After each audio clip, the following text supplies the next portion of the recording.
se va a emplazar el proyecto, donde se va a construir el proyecto, ¿sí? Y solo para ese sitio. Es decir, es muy específico.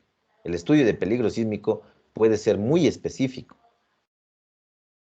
Y si en la norma me presentan una curva de peligro sísmico para toda la capital de la provincia, incluso que se podría utilizar para toda la provincia, pues en realidad resulta muy general, ¿sí? Resulta muy aproximado, ¿sí? Entonces, como les decía, pues esa es la principal controversia, porque en realidad la curva de peligro sísmico no puede presentarse para toda una ciudad, para toda una provincia, ¿sí? Sino más bien una curva de peligro sísmico es para un sitio en particular, ¿sí? Pero bueno, aclarado esto, pues nosotros vamos a hacer uso de esas curvas de peligro sísmico para el cálculo de los distintos espectros de diseño para los distintos niveles de amenaza. ¿Cómo se procede? Entonces aquí está el procedimiento, ustedes pueden ver, ¿sí? En primera instancia, se debe determinar una PGA, es decir, la aceleración máxima de las curvas de peligro sísmico para el periodo de retorno considerado, porque eso es lo que va a variar, ¿no es cierto? ¿Sí? Miren, yo requiero para 72 años, pues tengo que irme a la curva y determinar la PGA para ese periodo. Se menciona que ese valor debe controlarse y debe caer dentro de este rango, 0.15 de G y 0.50 de G. ¿Sí? Entonces obtenemos un nuevo valor de PGA. Les voy a ir subrayando. Un nuevo valor. ¿Cuál es el valor que se venía manejando? El famoso Z, ¿no es cierto? Pero ahora ya no, ese ya no nos sirve. ¿Sí? Vamos a determinar un nuevo valor. Un nuevo Z, si ustedes están asociados más con el nombre Z. ¿Sí? Luego, vamos a obtener la aceleración para un periodo de 0.1 segundos en función del nivel de amenaza. ¿Sí? Nuevamente en las curvas de peligro sísmico. ¿Sí? Luego vamos a calcular esta relación n alargada. Recuerden que ya teníamos tabulado, ¿no es cierto? Pero eso ya no nos sirve. Entonces ahora vamos a calcular una nueva n alargada. ¿Sí? Que es igual a la relación, les decía ya, de la aceleración para 0.1 segundos dividido para la PGA. Entonces, miren, en el primer paso encontré la PGA y en el segundo paso encontré este SA para 0.1 segundos. ¿Sí? Divido y encuentro esta n alargada. ¿Estamos? Como cuarto paso, tengo que encontrar los factores de sitio FA, FD y FS mediante interpolación lineal, si es que voy a seguir usando, obviamente, los cuadros que tengo en la norma. Recuerden los cuadros. Esos cuadros estaban en función de ¿qué? En función de Z, que es la PGA, y en función del tipo de suelo. Pero como ahora ya cambió la Z, ahora es un nuevo valor, y posiblemente en el cuadro no se lo puede encontrar directamente, ¿cómo lo determino? Mediante interpolación lineal. ¿Sí? Mediante interpolación lineal. Entonces, con estos datos que acabamos de encontrar hasta este punto 4, ya podemos construir el espectro, ¿sí? ¿Cómo vamos a construir el espectro? Con el mismo procedimiento descrito en la norma, es decir, con esto, ¿sí? ¿Sí? Con esto. ¿Qué es lo que va a cambiar? Pues va a cambiar, ¿sí? Los parámetros, ¿no es cierto? Ahora voy a tener un nuevo valor de n, voy a tener un nuevo valor de z, voy a tener un nuevo valor de FA, FD y FS. Sí, miren los que están aquí. FA, FD y FS. Aplico las mismas ecuaciones y encuentro el espectro. Encuentro el espectro para el nivel de movimiento seleccionado, para el periodo de retorno seleccionado. ¿Sí? ¿Estamos? ¿Sí? Entonces, miren, ¿Cómo funciona esto, no es cierto? Entonces aquí justamente está el ejemplo, ¿sí? Primer paso, decíamos, ¿no es cierto? Determinar una PGA, ¿sí? De las curvas de peligro sísmico, ¿sí? Entonces, miren, aquí está, en negro dice PGA, ¿no es cierto? Entonces, la curva negra me entrega la aceleración máxima, la PGA.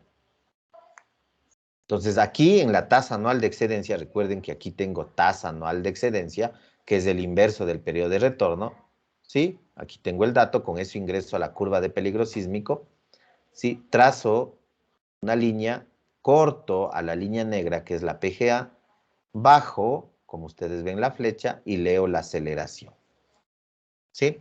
Hay que controlar que la aceleración, esté entre 0,15 y 0,50. ¿Sí? Entre 0,15 y 0,50. ¿Sí? Segundo paso, repito, calcular la aceleración para 0,1 segundos. Aquí mismo, ¿no es cierto? Miren, la curva rosada me entrega el 0,1 segundos. Entonces hago lo mismo. Vengo acá, digamos que prolongo y bajo. Y leo la aceleración. ¿Sí? Ya tengo esos datos. ¿Sí? Ya tengo esos datos.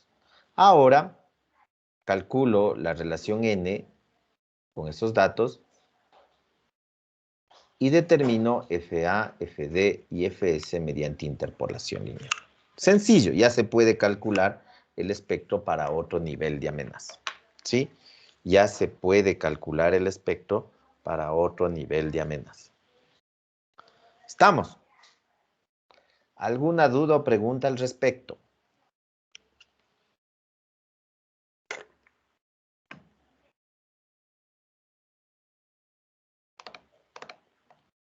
Bueno, entonces de esa forma determinamos los espectros. Entonces, si ustedes miran, como les decía en los anexos, van a encontrar estas curvas.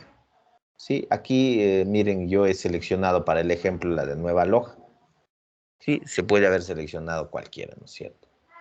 Entonces, obviamente, en función del sitio donde se encuentre la estructura, pues en nuestro país se seleccionará la curva y se calculará de la forma que les acabo de indicar. Nuevamente repito, ¿sí? La controversia está en que esta curva es muy general. Estas curvas de peligro sísmico son muy generales, ¿sí? Son muy generales. Pero algo tenemos, ¿no es cierto? A no tener nada, pues algo hay. Entonces, de esa forma se calculan los espectros. ¿Estamos? Bueno, para el caso de las estructuras esenciales y especiales. En realidad, en la norma no se especifica de forma clara el procedimiento a seguir, más bien como que se sobreentiende, ¿sí? Como que se sobreentiende. Primero, el primer procedimiento y el que se suele utilizar comúnmente. ¿Sí? Se mayoran las ordenadas espectrales obtenidas para el espectro de diseño del sismo de 475 años mediante el factor de importancia. ¿Sí?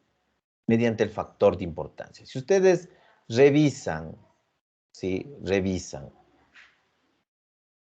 en dónde ingresa el factor de importancia en todas las ecuaciones que nosotros tenemos en la norma, pues no ingresa en ningún lado. ¿Sí? Entonces, por eso digo, se sobreentiende. ¿Sí? Igual, si se chequea el cálculo del cortante basal, recordarán ustedes la fórmula del cortante basal, en realidad no está escrito ahí por I, ¿sí? Nosotros asumimos que es por I, entonces se sobreentiende que se multiplica. Entonces, para el caso de la fuerza cortante se asume eso, y para el caso de los espectros, pues también se asume lo mismo, ¿sí? En función del factor de importancia. Entonces ahí tenemos la clasificación de las estructuras especiales, recuerden, 1.3 y las esenciales 1.5. Y si nosotros regresamos a lo que hizo Aguiar, miren, aquí solo multiplica por 1.3, ¿sí? Claro, esto era lo que se tenía, miren, lo que se tenía en su momento por Visión 2000, ¿sí? Pero ahora, y claro, bueno, esto también ya se sabía desde el 97, aquí tenemos, ¿sí?, un evento que es mucho más exigente. Entonces, claro, la norma sí especifica para las estructuras esenciales, pues es del 1.5. Entonces, de esa forma se mayoran las ordenadas espectrales y se obtiene el espectro para el caso de las estructuras esenciales y o especiales. Pero también menciona otro procedimiento, ¿sí?, que este tipo de estructuras se diseñan con un nivel de fuerza sísmica no menor, ¿sí?, es un control, digámoslo así, no menor a aquellas que resulten de utilizar la aceleración máxima y las aceleraciones espectrales máximas, ¿sí?, en el sitio del emplazamiento, obtenidas a partir de las curvas de peligro sísmico para un periodo de retorno de 475 años, sin aplicar el factor de importancia, ¿sí?, sin aplicar el factor de importancia. Entonces es una especie de control. ¿Qué es lo que me dice? ¿Sí? ¿Qué es lo que me dice? Verán, primero se calcula una forma de calcular mayorando este, ¿no es cierto?, este por 1.5. Y listo. Ya. ¿Cuál es la otra forma? La otra forma es, dice, aplique este procedimiento que estamos en este momento determinando. Sí, aplique este procedimiento, pero trabaje con esta tasa anual de excedencia o este periodo de retorno. Y no le multiplique por el factor de importancia. ¿Sí? Entonces, ¿qué es lo que tengo que hacer? Con esta tasa anual de excedencia, venir a la curva de peligro sísmico, determinar los nuevos parámetros y construir el espectro. ¿Sí? Y este sería el de control. Este sería el de control. Ahora, no me va a salir el mismo espectro de acá. Ojo. Si bien es cierto, el periodo de retorno es el mismo, pero no me va a salir el mismo espectro. El espectro que se calcula por curvas de peligro sísmico, si bien es cierto, repito, es el mismo periodo de retorno, pero siempre va a ser más alto. ¿Sí? Siempre va a ser más alto. Es un poquito más alto. ¿Sí? Es un poquito más alto. Entonces, ese es el de control, ¿sí?, para el caso de las estructuras esenciales. Entonces, me dice que no debo yo trabajar el caso de las estructuras especiales o esenciales con un nivel de fuerza menor. ¿Sí?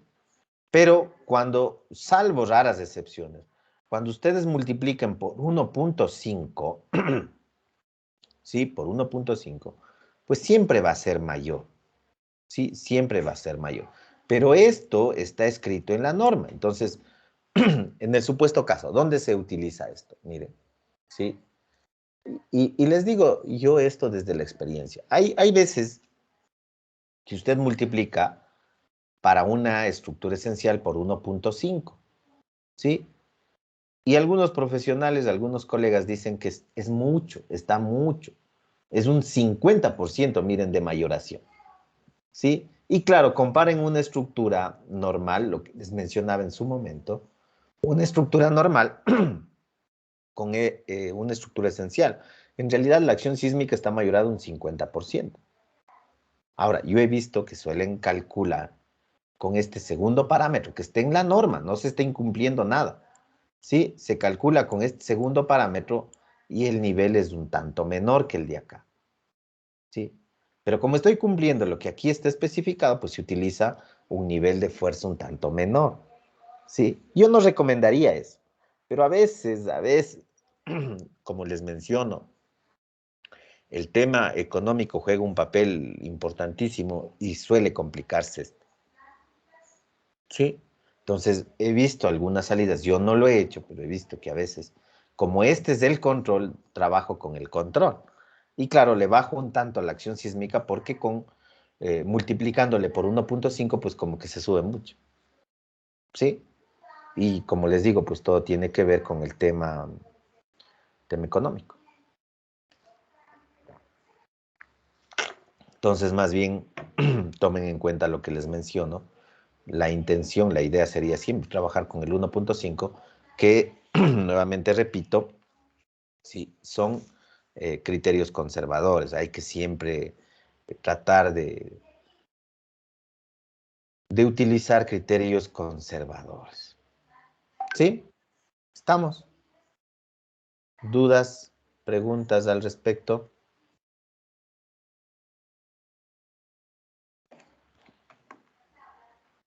Bien, entonces de esa forma se determinan los espectros, ¿sí? Por desempeño, los espectros que se requieren para el análisis del desempeño. Recuerden que la filosofía de diseño sismo resistente está establecida, ¿no es cierto? Eso es ley, eso hay que cumplir. Si bien es cierto, se tiene el nivel más crítico para el caso de las estructuras normales, que es el sismo de 475 años, pero también se tiene especificado el comportamiento que se debe lograr para el caso de amenazas menores, como el sismo frecuente y el sismo ocasional. ¿Sí? Es importante hacer esta verificación, ¿sí? Porque de esta forma se puede controlar, ¿sí? A veces daños, ¿no es cierto? Daños en las estructuras, no sé, ustedes deben haber visto que a veces hay estructuras que presentan patologías, presentan problemas, ¿sí? Claro, si no son daños, digamos, si no son consecuencias puntuales, si no son razones puntuales, es decir, que tal vez una viga con falta de resistencia, una cimentación tal vez mal diseñada, pero muchas veces se tiene daños globales, ¿sí? Sobre todo eh,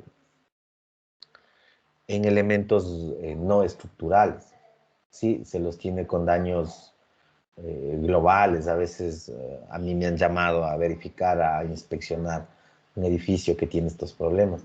Y a veces, miren que ni siquiera han ocurrido los eventos sísmicos, como decirlo, ¿sí? Y se tienen los daños. Entonces, es justamente porque no se verifica el comportamiento, ¿no es cierto? Sí, lo que dice la filosofía de diseño sismo resistente. ¿Sí? ¿Estamos? Bueno, continuemos. Vamos a hablar ahora del factor de reducción de fuerza sísmica. Factor de reducción de fuerza o de resistencia sísmica R. Este es el parámetro más importante, diría yo, en el análisis prescriptivo, el análisis en función de un código. Y sí, a veces no se le da la importancia del caso. Sí, es importantísimo esto. Una de las debilidades de la mayor parte de normativas sísmicas, hablando por lo menos de Sudamérica, es que no se indica cómo se debe calcular, cómo se debe determinar este factor R. ¿Sí? No se da un procedimiento de cálculo. Miren que hay algunos parámetros que ya hemos nosotros hablado respecto a la norma, pues sí. Y está cómo determinarlo, cómo calcularlo, lo que acabamos de ver, ¿no es cierto? Pero en cuanto a este factor R, pues en realidad no se tiene nada, ¿sí? No se tiene nada, ¿no es cierto? Entonces, yo siempre digo esto, pues hay que tener mucho cuidado a la hora de seleccionar este parámetro. Este parámetro es el más importante, ya vamos a verlo, ¿sí? Miren, algunas normativas presentan este valor, algunas normativas presentan este valor, ¿sí?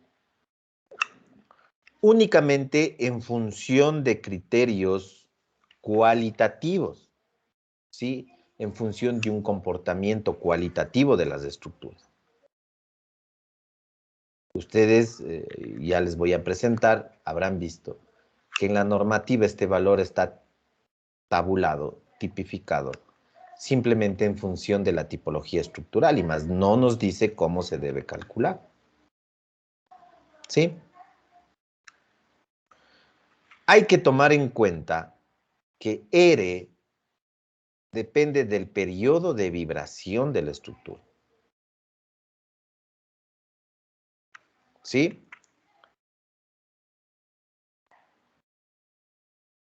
Es decir, este valor de R debería ser variable y no constante como se presenta en muchas normativas. R depende también del tipo de suelo, ¿sí? R depende también del tipo de suelo, pero nuevamente, ¿no es cierto?, en las normativas, ¿qué es lo que se tiene? Un valor constante que no tome en cuenta el tipo de suelo. Es el mismo valor y no influye el tipo de suelo, ¿sí? Entonces, nuevamente, yo les digo, en realidad es una debilidad de las normativas, y no solo de la nuestra, ¿no es cierto?, de algunas.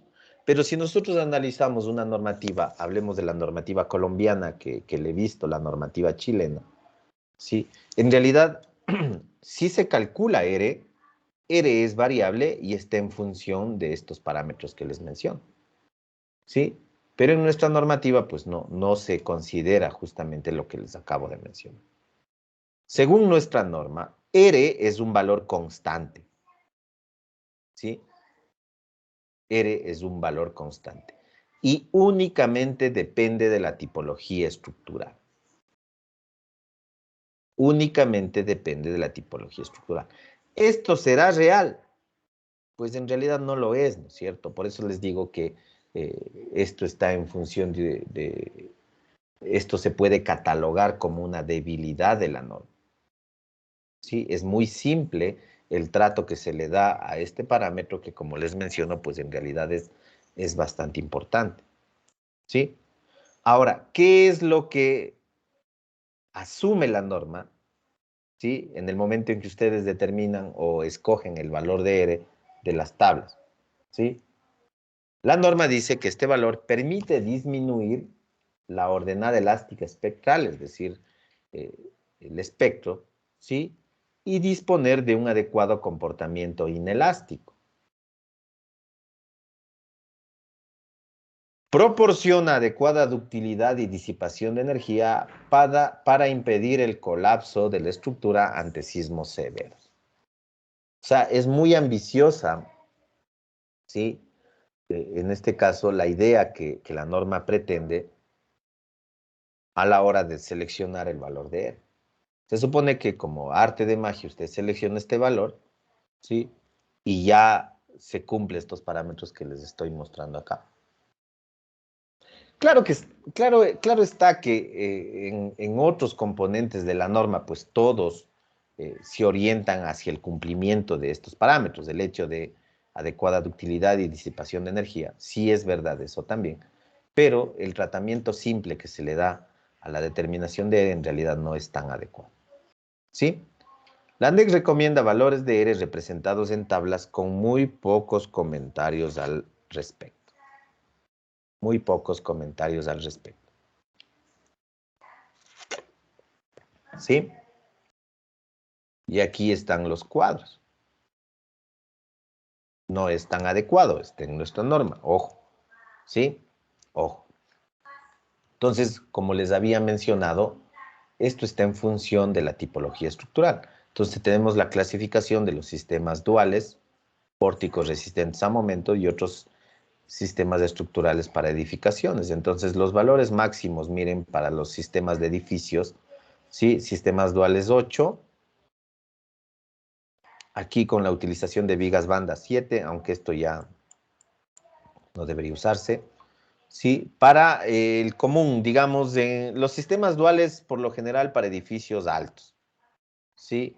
Cuando nosotros tenemos la combinación, por eso dual, la combinación de los sistemas de pórticos conformados por vigas y columnas y también la inclusión de muros estructurales, ¿sí?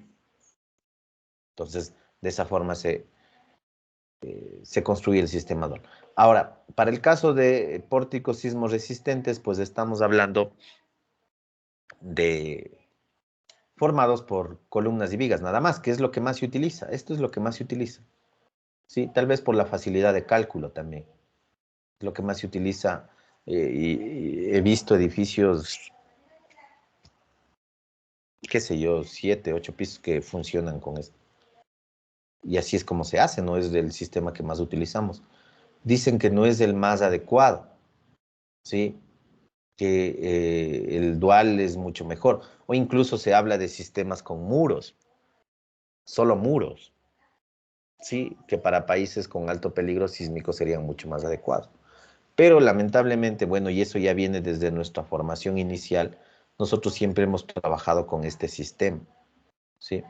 Entonces, yo más bien a veces digo, trabajar con sistemas duales en realidad requiere mucho más conocimiento, mucho más cuidado, porque aquí puede caerse en problemas de torsión, que en realidad eso es mucho más complejo. Y a veces la falta de conocimiento hace de que pueden controlar sin ningún problema desplazamientos, pueden tener torsión. Y es más crítico la torsión que un desplazamiento excesivo. El edificio colapsa inmediatamente si es que ustedes tienen problema de torsión. Y eso se puede dar aquí en los sistemas duales, ¿sí? Puede ser un edificio que controle el desplazamiento, pero de forma eficiente. Pero si tiene torsión, no sirve de nada. Y eso se da, como les digo, aquí en los sistemas duales, ¿sí? Entonces, por eso hay que tener mucho cuidado. Ahora, nosotros sí manejamos esto bastante bien, ¿no es cierto? Entonces, hasta cierto punto, incluso el análisis y diseño es un tanto más simple, ¿sí? Digamos, entre comillas, un tanto más simple, ¿no es cierto? Entonces, se asume que nosotros manejamos bien este sistema y hay que saberlos utilizar bien, ¿sí? Tomarán en cuenta lo que les menciono. Y aquí, si es que nosotros manejamos una planta, entre comillas, regular, pues en realidad la torsión suele ser mínima, ¿sí? Claro está que para ya edificios de mayor altura, sobre todo, puede ser no suficiente ya estos sistemas, o puede ser suficiente, pero con elementos demasiado grandes, ¿sí? Pero recuerden, hay que tener mucho cuidado para el caso de los sistemas duales. Ya hemos de hablar un poquito de eso, ¿sí?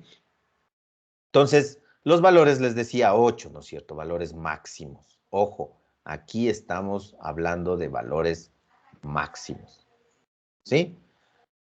Continuamos, tenemos los pórticos resistentes a momento, ¿sí? Aquí hablamos ya de viviendas nada más, ¿sí? Muros estructurales portantes, valores mucho menores, ¿sí? De esa forma se define el factor de... Hay que destacar tres aspectos importantes. Los valores de R presentados en las tablas consideran la definición de cargas sísmicas a nivel de resistencia, ¿sí? Cargas sísmicas a nivel de resistencia. Por lo que las combinaciones de carga deben ser congruentes con este aspecto, ¿sí? Entonces, es importante esto, ¿no es cierto? Con las combinaciones de carga, ya para la etapa de diseño, ¿sí? Si ustedes recuerdan, han visto las combinaciones de carga para el diseño, en la carga sísmica no se mayora, ¿no es cierto? ¿Sí? No se mayora. Ustedes ven que no hay un coeficiente de mayoración para la carga sísmica. Para la vertical sí, ¿sí? Para la muerta viva sí, pero para la sísmica siempre es 1. Es justamente por esta razón, ¿no es cierto? Sí, es justamente por esta razón. Entonces hay que chequear las combinaciones de carga porque puede estarse, eh, digamos, mayorando cuando no se lo tiene que mayorar, ¿sí? Los valores presentados en las tablas son valores máximos, lo que les mencionaba hace un momento, para cada tipología estructural. Es decir, están asociados a una gran capacidad de disipación de energía, ¿sí? Y para que esto suceda, la estructura debe tener una gran ductilidad, redundancia y resistencia, o sobre resistencia más bien, ¿sí? Entonces, si usted toma el valor de aquí, digamos, el valor era igual a 8 para el sistema de pórticos resistentes a momento, ese es un valor máximo, ¿sí? Es decir, usted va a reducir la resistencia sísmica al máximo, ¿sí? Entonces, eso conlleva una responsabilidad, ¿no es cierto? La estructura debe tener gran ductilidad, redundancia y sobreresistencia, ¿sí? Ya vamos a hablar un poco de eso, cómo se logra eso, ¿sí? Pero tengo que tener esas características. Ahora, si mi estructura no tiene esas características, o yo asumo que es difícil tener esas características, ¿sí? Pues no escojo el valor máximo, ¿sí? escojo un valor menor. Nadie me va a impedir que yo aquí no trabaje con 8, trabajo con un valor menor. ¿Sí? Incluso soy más conservador. ¿Sí? El valor de R está relacionado con el desempeño esperado de la estructura. ¿Sí? R está en función del desempeño esperado de la estructura. ¿Se acuerdan cuando hablábamos de desempeño? Inmediatamente yo asocio desempeño a daño. ¿Sí? Entonces, la determinación de R está en función del daño que se espera en la estructura.